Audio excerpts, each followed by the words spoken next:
Well, the interesting thing is that managers want people who fit into the culture, who are hardworking, have a good work ethic, and are really interested in doing well for the company. The graduates, on the other hand, are very much more self-centered. They're interested in themselves. They want promotion. They want support. They want recognition for good work, public recognition in particular. And they really want to be seen to be doing well in an organization. They also think that their technical skills are the things that the organization needs to improve. And that's very, very different from the managers who think it's the people skills that are missing in graduates.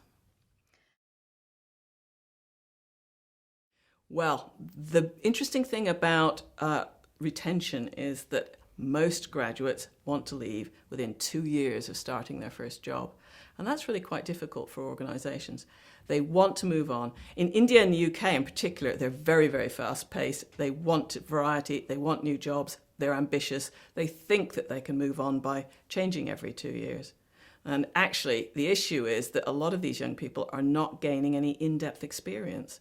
And that's a big issue for the managers. They're finding that they just don't have a deep understanding of what's going on.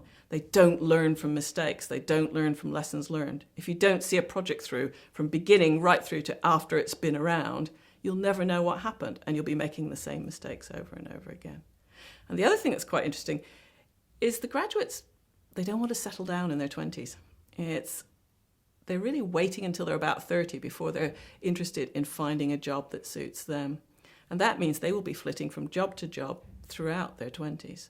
Of course, they're going to have to work longer than a lot of the managers who are 60 now and ready to retire. They may well be working for another 10, 15 years. So you have to allow them a little bit of leeway. But in their 20s, they're going to be really quite itinerant, constantly changing jobs.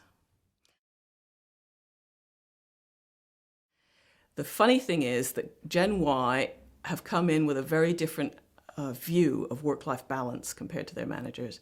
They don't want their managers' jobs. They see their managers burnt out, exhausted, achieving nothing when they go to meetings. They don't want the jobs. And that's a big challenge because every organization needs young people to come on and take the place of the more senior people who are there. So they've got to finally find a way of making that work.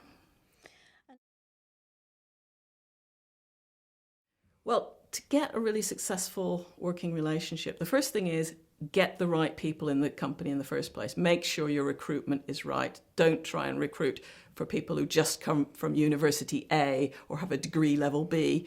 You need to be able to recruit for the ones that will fit your organization. And then once they're in there, make sure you look after those graduates, help them with the areas where they're deficient very early on. Make sure you do that very, very early. And then sit down. There should be much more dialogue, much more coaching and support and mentoring of those young people. It's what they need. And they expect their managers to coach and mentor them.